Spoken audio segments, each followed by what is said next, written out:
Dear students, chemistry के नए topic के साथ मैं हूं काज़िम खान।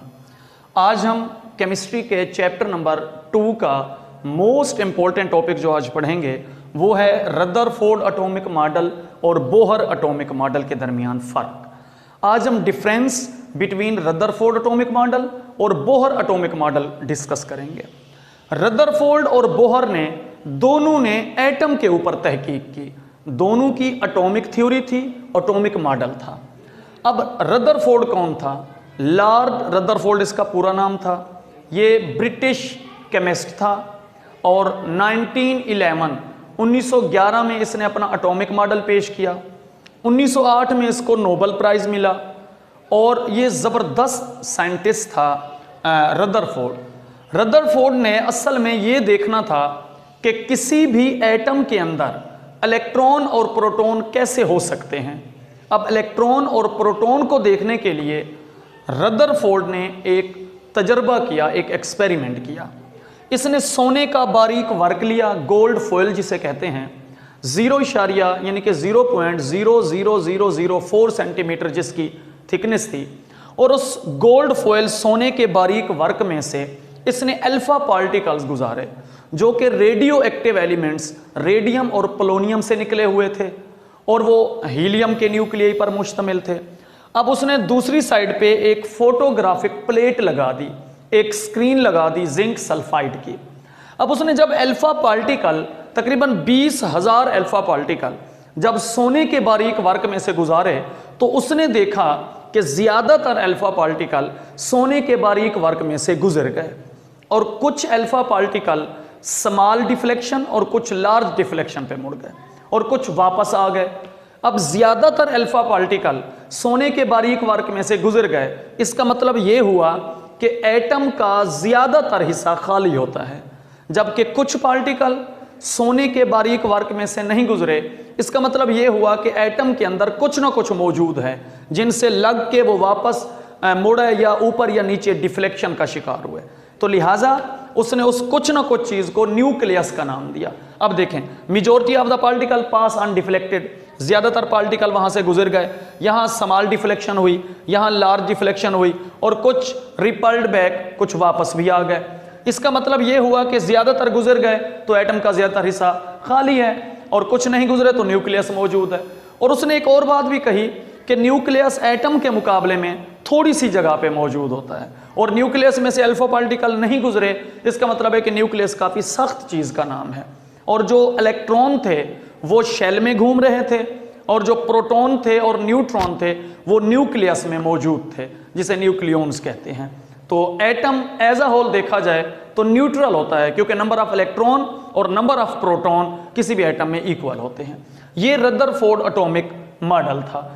उसके बाद इसके एटॉमिक मॉडल में कुछ डिफेक्ट भी हैं, कुछ नकाइस भी हैं और very very important to the point of examination for short question अक्सर पेपर में ये आते हैं।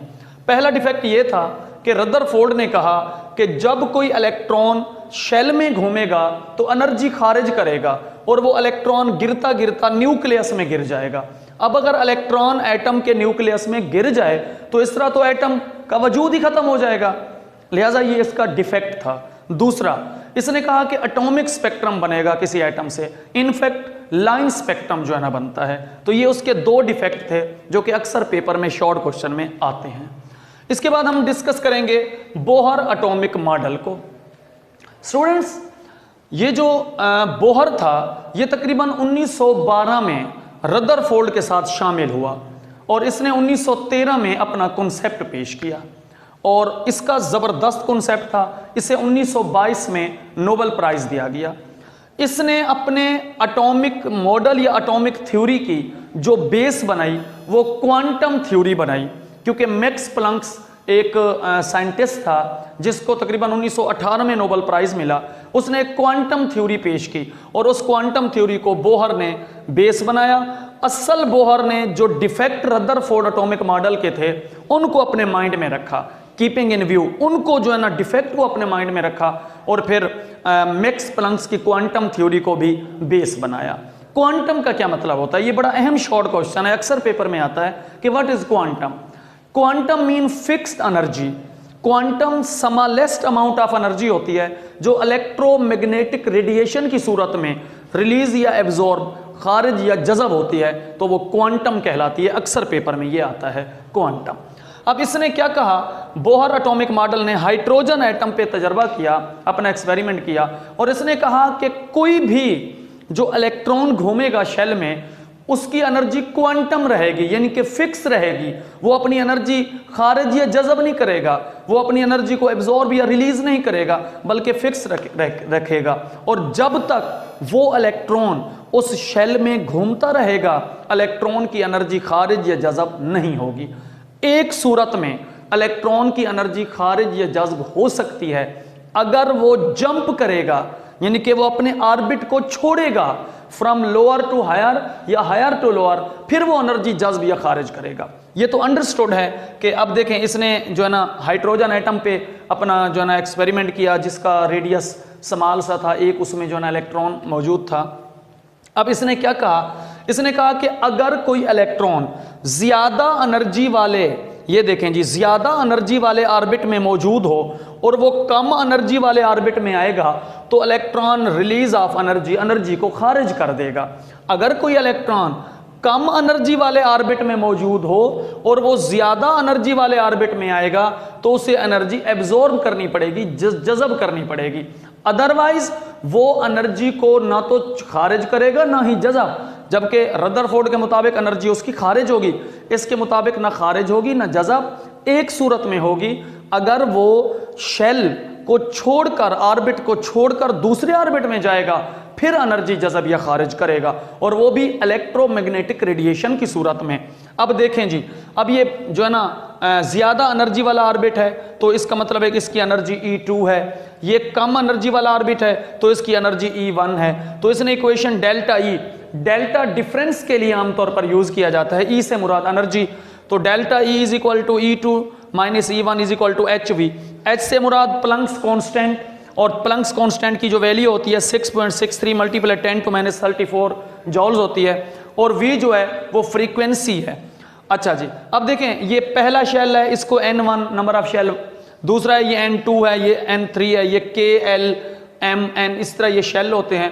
तो इसने कहा कि अगर वो इलेक्ट्रॉन अपनी मर्जी से इलेक्ट्रॉन जो है ना शेल को छोड़ के जंप करेगा, तब वो एनर्जी जज़ब या खारिज करेगा, अदरवाइज नहीं। फिर इसने कहा कि हर शेल का एक जो है ना, हर ऑर्बिट का एक एंगुलर मोमेंटम होता है, mvr is equal to nh/2π, ये एक एंगुलर मोमेंटम रखता है। अब स्टूडेंट्स हम देखेंगे कि रदरफोर्ड और बोहर एटॉमिक मॉडल के दरमियान मेन डिफरेंस क्या है, क्या फर्क है। देखें, रदरफोर्ड एटॉमिक मॉडल जो है वो बेस जिस थ्योरी पे करता है वो क्लासिकल थ्योरी है, जबकि Bohr atomic model quantum theory पे बेस करता है। रदरफोर्ड एटॉमिक मॉडल के मुताबिक, रदरफोर्ड के एटॉमिक मॉडल के मुताबिक इलेक्ट्रॉन रिवॉल्व करेगा, जबकि बोहर एटॉमिक के मॉडल के मुताबिक इलेक्ट्रॉन मखसूस शेल में रिवॉल्व करेगा। रदरफोर्ड ने ऑर्बिट का जो कॉन्सेप्ट है नहीं दिया, जबकि बोहर ने तो एंगुलर मोमेंटम बताया है ऑर्बिट का। और जो रदरफोर्ड एटॉमिक मॉडल था, इसके मुताबिक एटॉमिक स्पेक्ट्रम बनेगा, कंटिन्यूस स्पेक्ट्रम बनेगा, जबकि बोहर एटॉमिक मॉडल के मुताबिक लाइन स्पेक्ट्रम बनेगा। रदरफोर्ड एटॉमिक मॉडल के मुताबिक एटम को कोलैप्स कर जाना चाहिए, खत्म हो जाना चाहिए, फना हो जाना चाहिए, जबकि बोहर एटॉमिक मॉडल के मुताबिक एटम को अपना वजूद बरकरार रखना चाहिए। अब स्टूडेंट्स, आज के इस पूरे टॉपिक में आप लोगों ने MCQs के लिए जो रदरफोर्ड एटॉमिक मॉडल का इंट्रोडक्शन आपने देखा होगा, जिधर रदरफोर्ड की पिक्चर लगी हुई है, वहाँ पे इंट्रोडक्शन है जिसमें न्यूक्लियर साइंस का इसे फादर कहा जाता है, कब इसको नोबेल प्राइज़ मिला, कब इसने एटॉमिक मॉडल पेश किया, आपने MCQs के लिए उसे देखना है।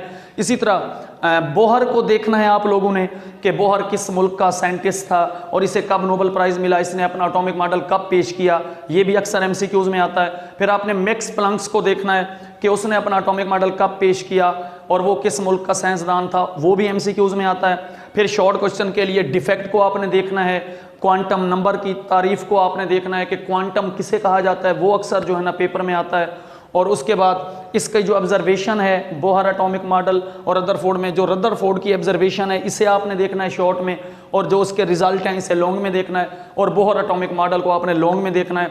और फिर एक मैंने जो फ़र्क डिफरेंस पढ़ाया आपको रदरफोर्ड और बोहर, वो भी आपने शॉर्ट और लॉन्ग में देखना है। अल्लाह ताला आपका हामी और नासिर हो। शुक्रिया।